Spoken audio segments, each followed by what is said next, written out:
JK tyre தேசிய car பந்தயம் பெங்களூரு வீரர் திஜில் ராவ் சாம்பியன்.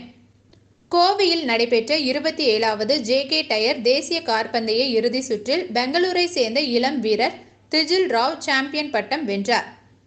கோவை கரி மோட்டார் ஸ்பீட்வேயில் 27வது ஜேகே டயர் தேசிய கார் பந்தயத்தின் இறுதிச் சுற்று நடைபெற்றது. ஏற்கனவே அதிக புள்ளிகளை பெற்றிருந்த பெங்களூரை சேர்ந்த இளம் வீரர் திஜில் ராவ் இறுதி சுற்றிலும் ஆதிக்கம் செலுத்தினார். இறுதி சுற்றை திஜில் ராவ் 21:25 நிமிஷங்களில் நிறைவு செய்து பட்டத்தை வென்றார்.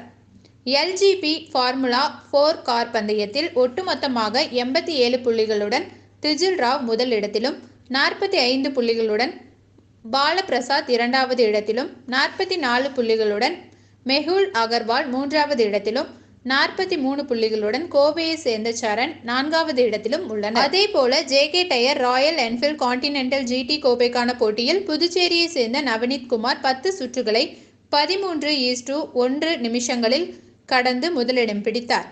இவரை தொடர்ந்து அனீஸ் ஷெட்டி இரண்டாவது இடத்தையும், மன்வித் ரெட்டி மூன்றாம் இடத்தையும் பிடித்தனர்.